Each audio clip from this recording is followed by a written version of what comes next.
Muy buenas noches, comunidad, y gracias por acompañarnos una vez más en este espacio donde contamos lo imposible como quien comparte una confesión a medianoche. Me llamo Xóchitl y hoy traigo un caso que me fue enviado por una amiga de la familia, una historia que ocurrió en un caserío húmedo al borde del río y que dejó a todo el pueblo sin palabras. Lo que ocurrió con doña Elvia y su misterio sobrenatural comenzó como un rumor y terminó en archivos que nadie quiso revisar hasta que fue demasiado tarde. Somos de una región donde las monas brujas y las vísperas malditas forman parte del habla cotidiana y donde las limpias y las oraciones se mezclan con los informes médicos. Les pido que me permitan ser su compañía esta noche, que apaguen la luz si pueden y se dejen llevar por la voz, porque lo que escucharán no es un cuento. Es el relato de una mujer que creyó que su vida volvería a la normalidad y que en cambio vio cómo la sombra de algo antiguo le vino encima. Apaguen la luz porque ya comenzamos. Este es el relato de lo que ocurrió con doña Elvia.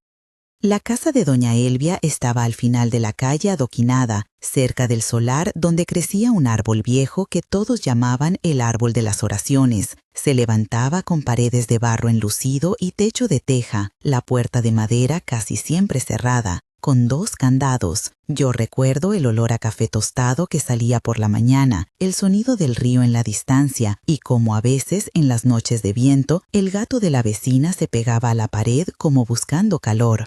Doña Elvia era una mujer de paso lento, manos callosas por tanto azúcar y miel que había cocido, con una voz bajo y una risa que se guardaba para pocas personas. La gente del pueblo la conocía por su generosidad y por la historia de no haber podido tener hijos en su juventud. Hace 10 años se casó con Miguel, un carpintero tranquilo, y vivían modestamente. Los rumores comenzaron cuando empezó a decir que escuchaba voces en la pared. Marta, la vecina de enfrente, fue la primera en notarlo y contó a Raúl, el panadero, que las velas que doña Elvia encendía algunas noches olían a cera y a sal. José, el molinero, afirmó que al pasar frente a su casa sintió un frío distinto, como si alguien hubiera abierto una ventana al invierno. En el pueblo se comentó que aquello era cosa de monas brujas o de un portal que se había abierto en la cocina. Nadie le dio la seriedad justa hasta que las cosas empezaron a suceder de verdad. Esa noche, cuando el rumor todavía era solo rumor, doña Elvia contó que encontró una figura en la esquina de su cuarto. Describió una forma que no cabía en la lógica, una silueta baja, con manos largas y dedos que parecían ramas. Sus pasos no hacían sonido, pero la madera del piso crujía como si algo pesado la pisara. Les pongo la escena tal como la escuché de su propia voz, porque es importante escuchar los diálogos tal como ocurrieron. «¿Quién anda ahí?», dijo ella, y la figura inclinó la cabeza. «No vengas», respondió una voz que no era humana y que sabía el nombre de su madre. «¿Qué quieres?», volvió a preguntar doña Elvia, con la lámpara temblando en la mano.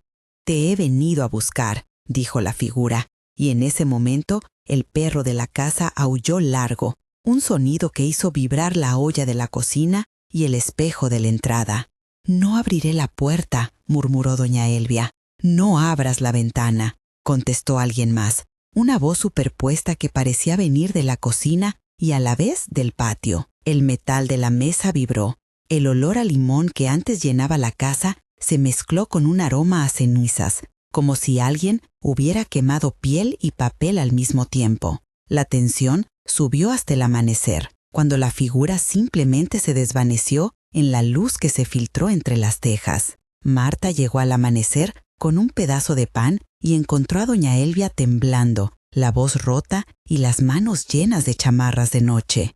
«Me dijo el nombre de mi difunta madre», alcanzó a decir antes de que la propia niebla del pueblo se tragara su palabra. Esa madrugada nadie durmió profundamente. Pausa rápida, comunidad. Si esta historia les toca de cerca, sepan que no están solos. Si alguna vez han sentido que una casa guarda algo que no pertenece, cuenten su experiencia en los comentarios. ¿Alguna vez escucharon una voz que nombró a alguien que ya no estaba? Empiecen su comentario con Mi Noche, para que podamos encontrar sus historias con facilidad. Compartir ayuda a que esto deje de ser un secreto que nos come por dentro. Nosotros leemos las mejores historias y algunas se convierten en capítulos futuros. Gracias por estar aquí y por cuidar este espacio donde la memoria de los otros nos protege a todos. Ahora volvamos a la narración. Otra noche, la de las partículas como luz, me la contó Elsa, la sobrina de doña Elvia, que vino desde la ciudad a quedarse unos días cuando las cosas empeoraron. Ella dormía en la sala, sobre una almohada vieja, y dijo que vio cómo en la penumbra pequeñas luces se elevaban de la almohada en polvo, partículas que formaban figuras humanas por un segundo y luego se deshacían como humo. Eran rostros, abuelos que reconocí, dijo Elsa, con la voz quebrada cuando nos reunió en la cocina para relatarnos. Vi a mi abuelo, a la partera que atendió a mi madre, y luego todo se fue. La escena tenía la textura del sueño y la crudeza del despertar. Se describe la habitación con 6 sensaciones: la vista, de motas brillando en el aire como polvo de oro, el sonido sordo de la madera que se asentaba, el olor húmedo del sudor de la almohada, el tacto áspero de la colcha bajo sus dedos y el gusto metálico que le quedó en la boca al despertar, como si hubiera besado el metal de una cerradura. Carmen, la maestra, que escuchó la historia después, dijo que en su infancia había visto lo mismo cuando murió su tío y que la gente del pueblo llama a eso visitación de cenizas. Para Elsa fue un consuelo y una condena al mismo tiempo. Ver los rostros de los muertos le dio paz y la dejó aterrada. Le pregunté quiénes vio y me dio nombres concretos: doña Berta, la partera Ana, el viejo Marco. Cada nombre hizo que la casa cerrara los ojos por un segundo, como si el pueblo entero contuviera el aliento. Entramos ahora en la parte de la investigación, la que exige papeles y entrevistas. Presento a la doctora Ana Hidalgo, psicóloga investigadora que revisó los informes, y a la curandera Petra, consultada por la familia. Antes de seguir, conviene advertir que por respeto cambiamos algunos nombres y omitimos direcciones exactas. El caso que siguió a las visiones llegó a que varios vecinos declararan ante un registro informal y la Organización Local de Investigación sin fines de lucro archivó testimonios y una carta que doña Elvia escribió antes de que las cosas se precipitaran. El archivo que revisamos contiene notas de la partera Ana, un informe médico del Hospital Psiquiátrico Regional y una grabación de una sesión de limpieza a la que asistió el brujo Esteban.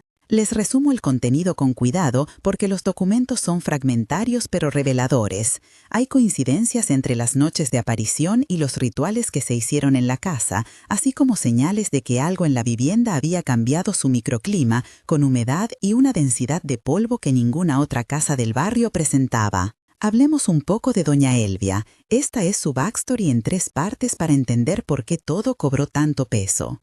Doña Elvia tenía 55 años cuando comenzó el fenómeno. Nació en un caserío vecino, hija única de una familia de agricultores, y desde joven cuidó a su madre enferma hasta que ella murió. En la juventud, trabajó en la iglesia local como ayudante de la partera, aprendiendo rezos, consejos herbales y cómo preparar una limpias para las mujeres que volvían de un aborto clandestino o de una mala noche. Aquella práctica la dejó con una reputación de manos curanderas y una soledad que nunca pudo llenar.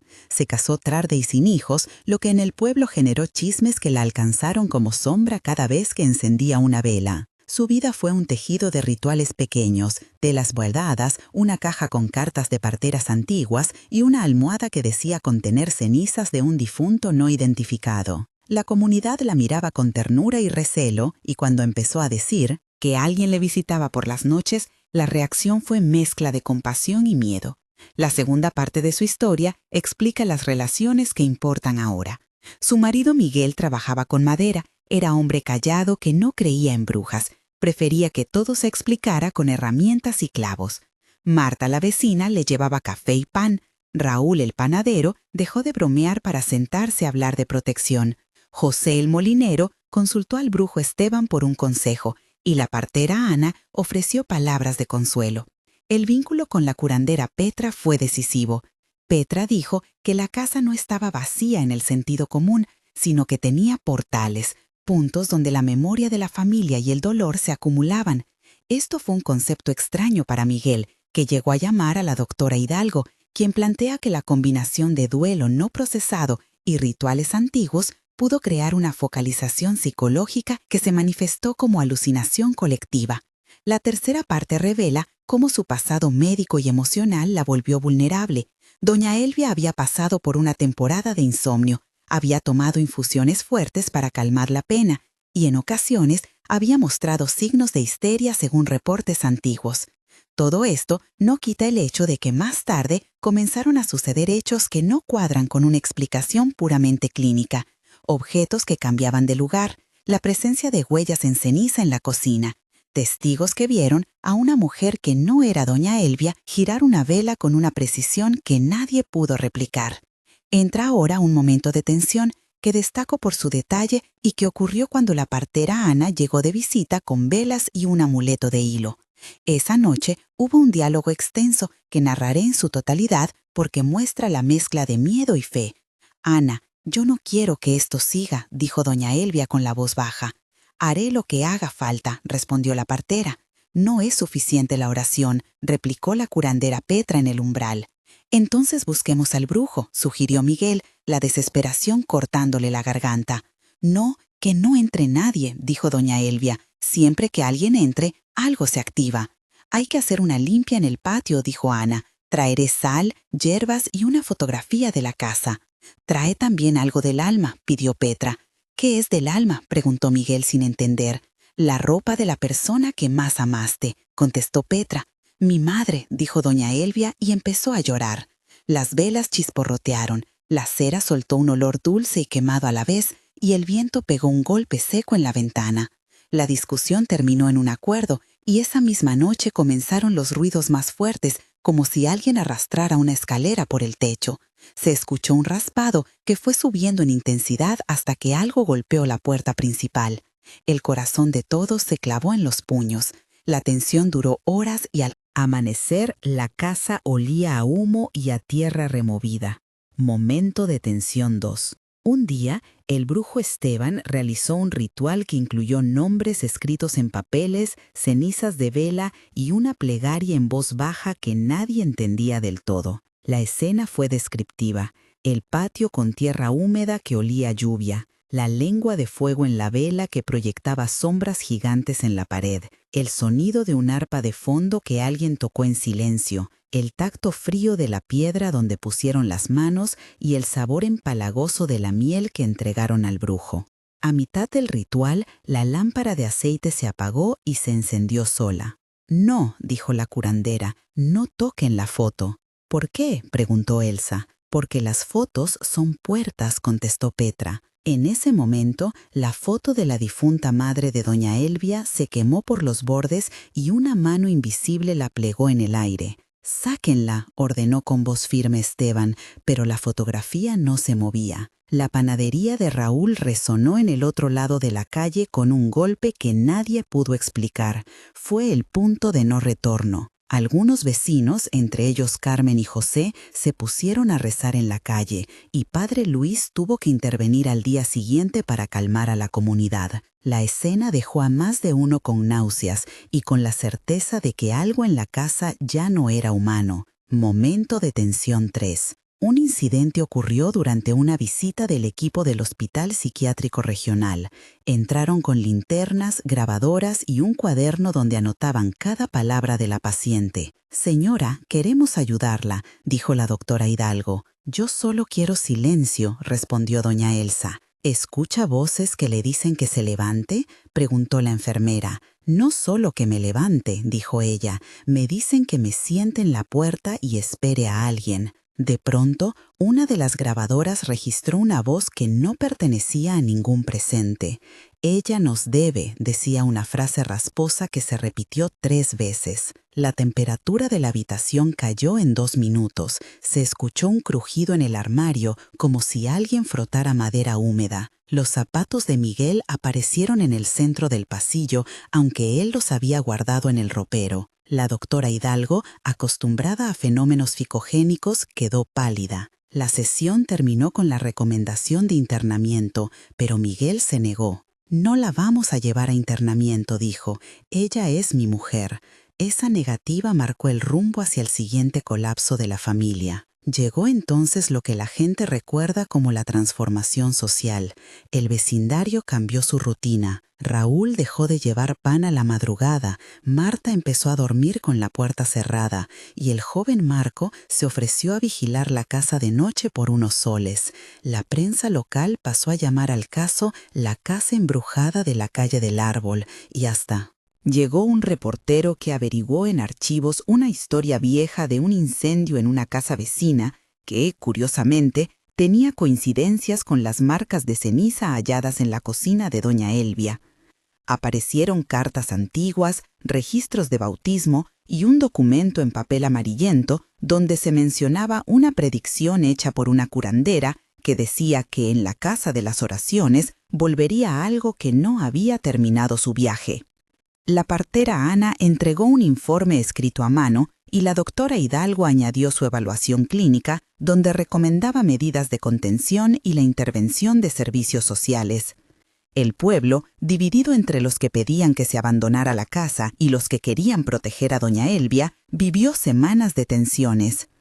En uno de los pasajes más duros, doña Elvia quedó embarazada a los 57 años, un hecho que sorprendió y asustó por igual. La noticia corrió como pólvora. «No es posible», dijeron algunos. «Es una bendición», replicaron otros. La partera Ana confirmó una gestación que desafió estudios previos y la comunidad empezó a hablar de una predicción cumplida. Miguel lloraba con las manos en la cabeza, Marta quemaba hierbas en la puerta y Petra rezaba por la salud del niño que venía. Pero a medida que avanzaba el embarazo, hubo complicaciones inexplicables, infecciones leves que no respondían a antibióticos, fiebre que subía por unas horas y luego desaparecía, y, más perturbador, la aparición de marcas en la piel de doña Elvia que parecían como quemaduras en patrones geométricos. «Se le vinieron encima», dijo José con voz temblorosa. El miedo creció hasta que el hospital recomendó internamiento por riesgo de histeria y complicaciones obstétricas. La familia se enfrentó a una decisión que partió al pueblo en dos. Aquí conviene una explicación técnica breve sobre los procedimientos que siguieron. Las pruebas médicas incluyeron análisis sanguíneos para descartar infecciones, ecografías para monitorear el desarrollo fetal y evaluaciones psiquiátricas para determinar el nivel de estrés y la presencia de alucinaciones. Se solicitó un informe forense sobre las marcas de ceniza en la casa para comprobar su origen. Los procedimientos de la limpieza ritual consistieron en el uso de velas, sal marina, hierbas como ruda y romero y la quema controlada de objetos personales para liberar lo que la tradición local llama la memoria pegada. Todo esto fue documentado en un archivo con fecha, hora y firma de los intervinientes. La noche del parto fue una de las más largas que recuerdo. La partera Ana, la doctora Hidalgo y la curandera Petra estuvieron presentes. El diálogo en la sala de parto fue extenso y lleno de intercambios tensos que relato tal cual para dar la sensación de la escena. «Empuja», ordenó Ana en voz firme. «No puedo», gimió doña Elvia. «Respira con la oración», aconsejó Petra. «Repite mi nombre», murmuró Miguel. «No lo supe hasta que me dolió», dijo doña Elvia. «No sé si quiero». «Tenemos que sacarlo», dijo la doctora. «Si se queda, no sé qué pasará», contestó Ana. «¿Está vivo?», preguntó Patricia, la enfermera. «No sabemos», dijo la doctora con la voz que tiembla. En el momento del empujón final, hubo un silencio que fue como una cortina. Se oyó un llanto que no correspondía al llanto de un bebé, sino a un lamento antiguo, un sonido como si alguien, muy lejos, dejara caer una bolsa llena de cenizas. Cuando el llanto verdaderamente humano llegó, todos lloraron y se abrazaron, pero no hubo niño. El examen reveló que lo que encontraron era una masa sin vida, un tejido que no respondía a la vida conocida.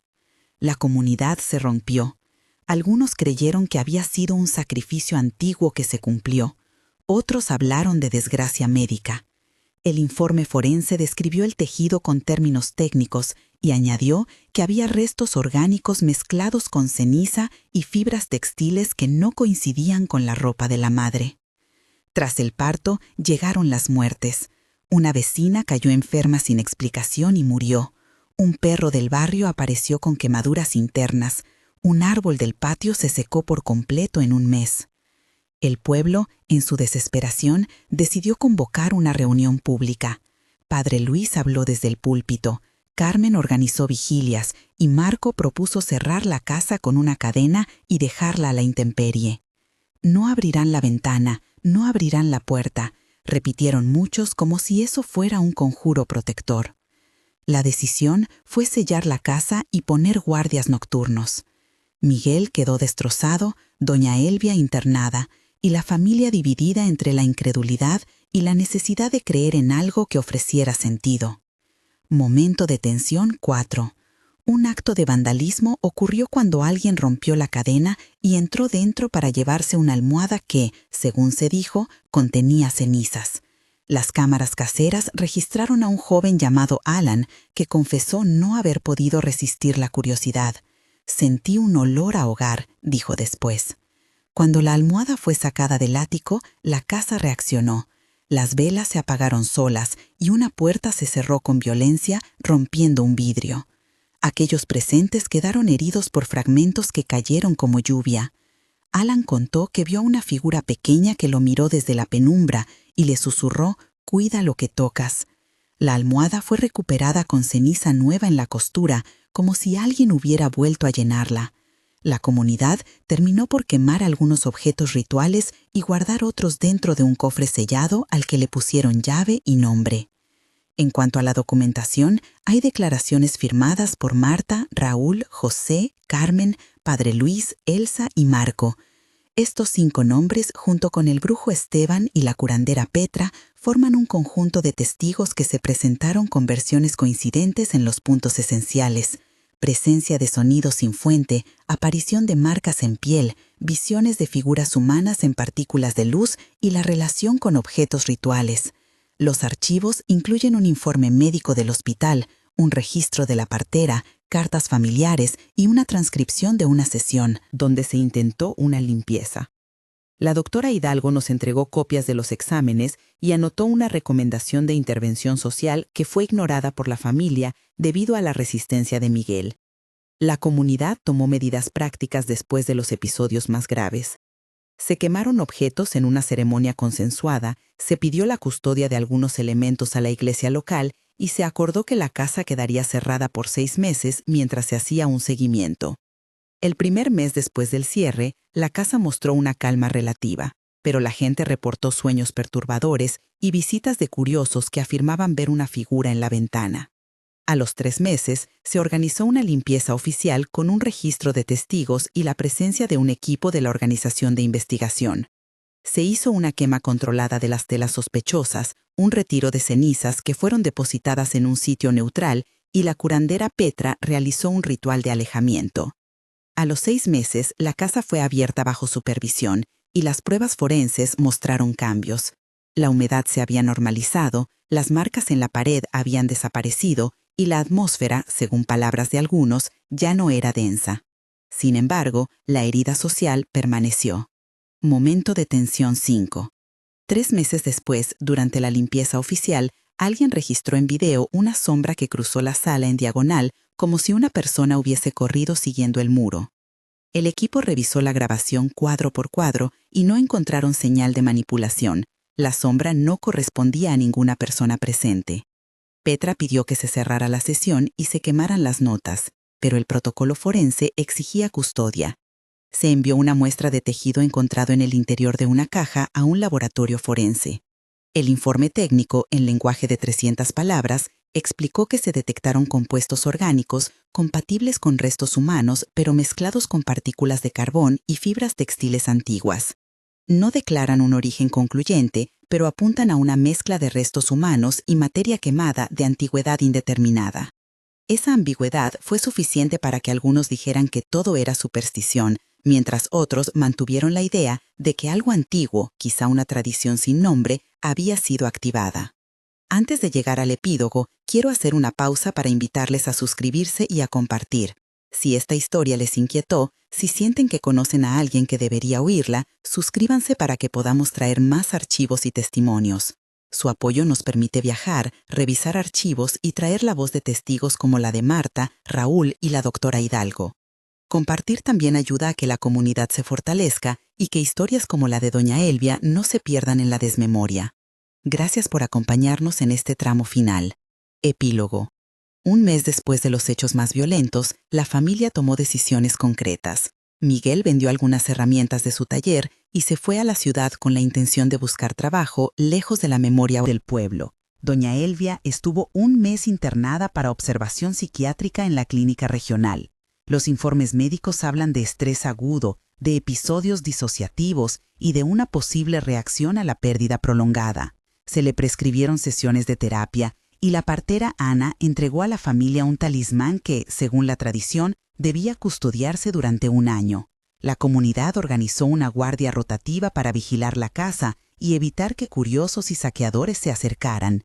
3 meses después, la limpieza liderada por Petra y supervisada por la Organización de Investigación dejó la casa con un inventario de objetos quemados, documentos custodiados y una caja con las cenizas que, por decisión mayoritaria del pueblo, se depositaron bajo el árbol de las oraciones con la bendición de Padre Luis.